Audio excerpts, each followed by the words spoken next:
Hello everyone, welcome to GS Basic. In the previous video, we have started cell basic unit of life. So in this video, we continued it. In the previous video, we have completed the introduction of cell, types of cell, prokaryotic cells, eukaryotic cells, animals and plant cells, structure of cells, cell membrane, cell wall. जो cell wall होती है वो animal cells में absent होती है और plant cells में present होती है. And we have the mitochondria. Mitochondria is also known as powerhouse of the cell. Why? Because it synthesizes ATP. ATP is known as energy currency of the cell. Plastid. Types of plastid: chloroplast, chromoplast, leucoplast, chloroplast होता है इसमें photosynthesis की process होती है.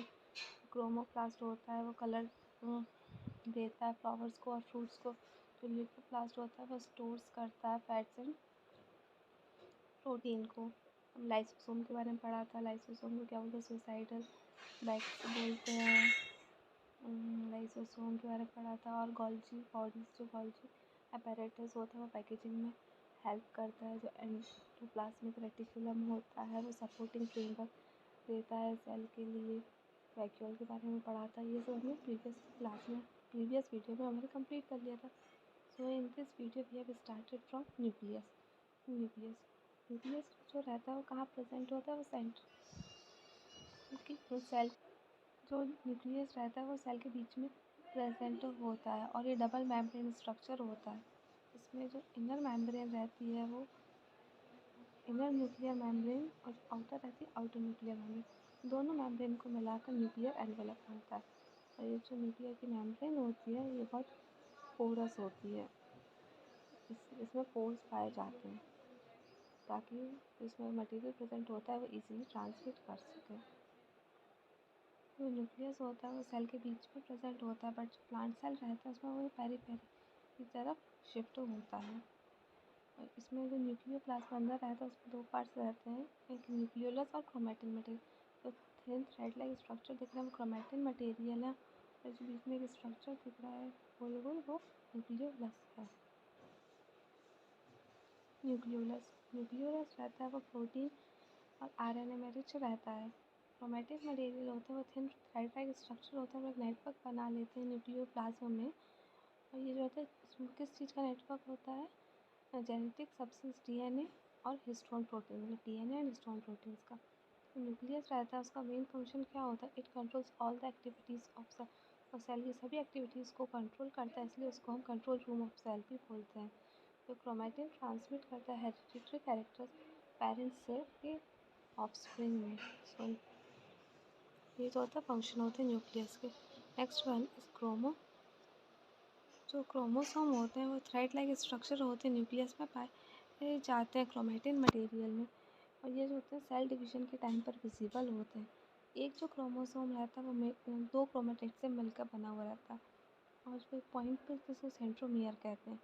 जो centrosome रहता है उसमें क्रोमोसोम जो रहता है उसमें बीड लाइक स्ट्रक्चर फाउंड होते हैं, उनको हम जीन बोलते हैं. और जीन जो रहता है वो DNA से बना हुआ रहता है जो कैरी करता है जेनेटिक इन्फॉर्मेशन एक जनरेशन से दूसरी जनरेशन में. जो कुछ वायरसेस रहते हैं उनमें RNA होता है genetic material. For example retro virus.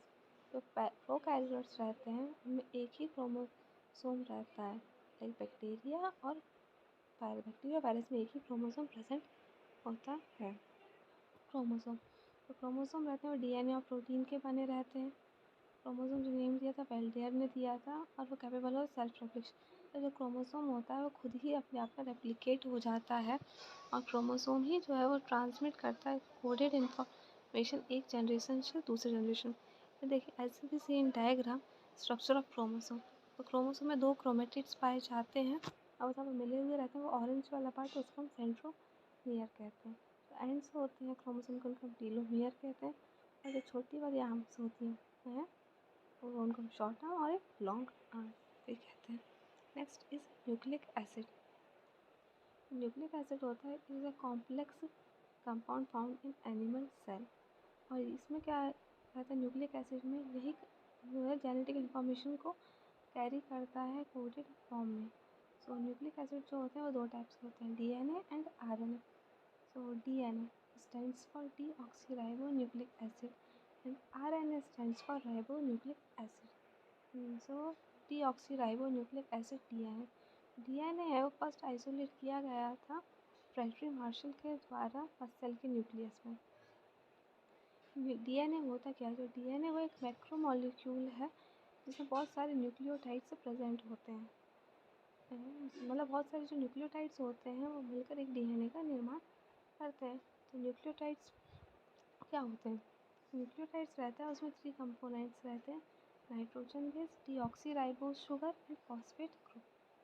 सो फिर नाइट्रोजन बेस क्या होता है? वो भी 2 टाइप्स के होते हैं, प्यूरिन एंड पायरिमिडिन।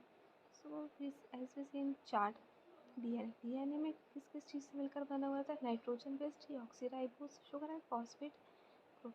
एंड जो नाइट्रोजन बेस होता है वो प्यूरिन्स एंड पिरिमिडिन से मिलकर बना होता है। और प्यूरिन्स फर्दर 2 टाइप्स के होते हैं, एडेनिन एंड ग्वानिन। और पिरिमिडिन के साथ थायमिन, साइटोसिन। यही सब इस स्लाइड में लिखा हुआ है कि जो प्यूरिन होते हैं वो 2 टाइप के नाइट्रोजन बेस को कवर करते हैं, एडेनिन एंड ग्वानिन। और जो पिरिमिडिन रहते हैं वो थायमिन और साइटोसिन को कैरी करके रखते हैं। इस तरह से 4 तरह के न्यूक्लियोटाइड्स जो होते हैं वो डीएनए में प्रेजेंट होते हैं। Structural model of DNA, Watson and Crick ने ये डबल हेलिक्स स्ट्रक्चर दिया था डीएनए का। जो डीएनए रहता है उसको 2 पॉलीन्यूक्लियोटाइड स्ट्रैंड से मिलकर बना हुआ रहता है। पॉलीन्यूक्लियोटाइड स्ट्रैंड, एक न्यूक्लियो, इसमें मतलब क्या क्या होगा न्यूक्लियोटाइड में? शुगर होगी, नाइट्रोजन बेस होगा और फॉस्फेट, इन तीनों को मिलकर एक न्यूक्लियोटाइड, मतलब बहुत सारे न्यूक्लियोटाइड मिले होंगे और उससे ये एक स्ट्रैंड बना हुआ और 2 स्ट्रैंड, फिर ये आपस में ज्वाइंट। फिर 2 स्ट्रैंड्स होते हैं डीएनए के आपस में हाइड्रोजन बॉन्ड की हेल्प से जुड़े हुए रहते हैं। तो यहाँ पर क्या लिखा है? DNA molecule is consist of 2 polynucleotide strand. DNA molecule है तो 2 पॉलीन्यूक्लियोटाइड स्ट्रैंड से मिलकर बना हुआ रहता है जो एक डबल हेलिक्स का वो हम बनाते हैं। Each strand has a backbone of sugar and phosphate. जो बैकबोन होती है वो शुगर एंड फॉस्फेट से मिलकर बनी हुई रहती है और जो नाइट्रोजन बेस है वो शुगर से अटैच्ड होता है। शुगर एंड नाइट्रोजन बेस को मिलाकर न्यूक्लियोसाइड बोलते हैं। Sugar plus nitrogen base plus phosphate मिलाकर न्यूक्लियोटाइड बोलते हैं। इसको हम ऐसे बोल सकते हैं, nucleoside plus phosphate is equals to nucleotide. जो नाइट्रोजन बेस होता है और 2 स्ट्रैंड्स होते हैं डबल हेलिक्स के, form a pair with the help of. ये जो पेयर बनाते हैं नाइट्रोजन बेस वो किसकी हेल्प से बनाते हैं? हाइड्रोजन बॉन्ड्स की हेल्प से बनाते हैं। Adenine and thymine are complementary to each other. Adenine और थायमिन है वो कॉम्प्लीमेंट्री होते हैं, फिर साइटोसिन जो होता है वो ग्वानिन से कॉम्प्लीमेंट्री होता है। मतलब एक प्यूरिन है वो एक पिरिमिडिन से अटैच होता है हाइड्रोजन बॉन्ड के थ्रू, साइटोसिन ग्वानिन से होगा, एडेनिन थायमिन से ही अटैच होगा क्योंकि ये कॉम्प्लीमेंट्री होते हैं एक दूसरे के। Hydrogen bonding between nitrogen base holds 2 strands together. और यही जो हाइड्रोजन बॉन्डिंग है इन दोनों स्ट्रैंड्स को साथ में होल्ड कर कर रखे हुए रहती है। और ये जो एक स्ट्रक्चर बनाते हैं वो कैसा रहता है? स्पाइरल स्टेयरकेस जैसा। इसमें देखिए नंबर ऑफ जो ग्वानिन एंड साइटोसिन है वो 3 हाइड्रोजन बॉन्ड से पेयर के द्वारा जुड़े हुए रहते हैं और जो एडेनिन और थायमिन होते हैं वो डबल हाइड्रोजन बॉन्ड्स से जुड़े हुए रहते हैं। फॉस्फेट जो ग्रुप प्रेजेंट होता है डीएनए में, उसकी वजह से जो डीएनए का नेचर होता है वो हाइड्रोफिलिक नेचर होता है। डीएनए का फंक्शन तो क्या? जेनेटिक इन्फॉर्मेशन कोडेड फॉर्म में कंटेन करते हैं। रिस्पॉन्सिबल किसके लिए रहता है? कंट्रोल हेरिडिटरी कैरेक्टर्स को कंट्रोल करने के लिए। और डीएनए जो है वो सिंथेसाइज करता है आरएनए को। नेक्स्ट जीन क्या होता है? जीन जो होता है वो एक हेरिडिटरी यूनिट होती है which is made up of special segment. DNA के स्पेशल सेगमेंट से बनी हुई रहती है और क्रोमोसोम में पाई जाती है। या फिर इसको ऐसे बोलते हैं फंक्शन यूनिट ऑफ डीएनए क्या होता है? Gene. Ribo nucleic acid RNA. सो आरएनए क्या होता है? सिंगल स्ट्रैंडेड न्यूक्लिक एसिड होता है। डीएनए क्या होता है? डबल स्ट्रैंडेड न्यूक्लिक एसिड होता है। ये सिंगल स्ट्रैंडेड न्यूक्लिक एसिड होता है। ये भी phosphate, ribose sugar, nitrogen base से बना हुआ रहता है। ठीक है, उसमें जो शुगर थी वो थी डीऑक्सीराइबोज। इसमें जो शुगर रहती है वो राइबोज शुगर रहती है। ये एक डिफरेंस है डीएनए एंड आरएनए में। Nitrogen base uracil, adenine, guanine and cytosine. और हमारे डीएनए में क्या कहते हैं, adenine, guanine, cytosine and thymine. तो डीएनए में थायमिन प्रेजेंट होता है और आरएनए में यूरेसिल प्रेजेंट होता है। सो ये एक डिफरेंस है डीएनए एंड आरएनए। जो आरएनए होता है वो न्यूक्लियस में पाया जाता है और साइटोप्लाज्म में भी पाया जाता है। जो आरएनए मॉलिक्यूल होते हैं वो एंजाइम्स की तरह वर्क करते हैं, इसलिए उनको हम राइबो एंजाइम भी बोलते हैं। आरएनए होता है वो 3 टाइप्स का होता है, mRNA, rRNA, tRNA। mRNA stands for messenger RNA, rRNA stands for ribosomal RNA, और tRNA stands for transfer RNA। mRNA, messenger RNA, it brings message from DNA found in the nucleus to cytoplasm in the coded form। और जो messenger जो mRNA रहता है वो जो message है DNA से जो न्यूक्लियस में पाया जाता है वो साइटोप्लाज्म में लेकर आता है कोडेड फॉर्म के अंदर, इसलिए इसको हम मैसेंजर आरएनए mRNA बोलते हैं।